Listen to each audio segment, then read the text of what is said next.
And joining us exclusively from Riverdale, Maryland, is one of Jack McKenna's attorneys, Terrell Roberts. Good morning, sir. Good morning. How is your client, and what kind of injuries did he sustain?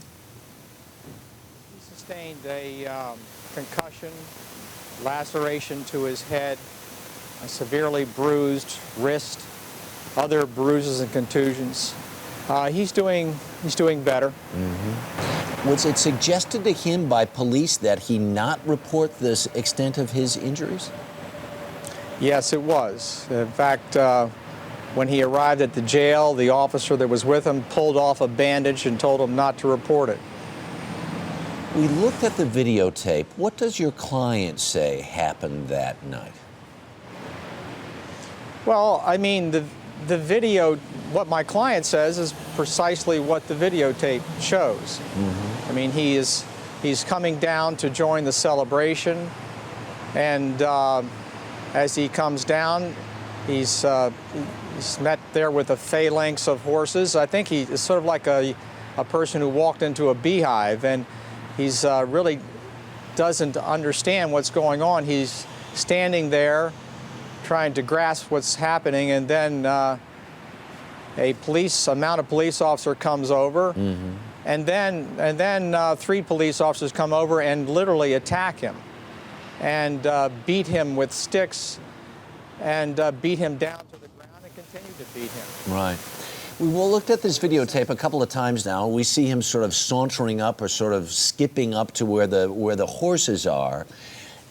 If you were in a situation like that, would not common sense dictate to you to go the other direction if, in fact, what the police say was correct, that some fires were being set, that rocks were being thrown at police, that some vehicles had been overturned?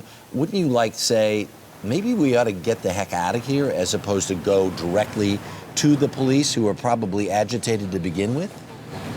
Well, first of all, I don't think any rocks were being thrown at the police. There were no cars being tipped over.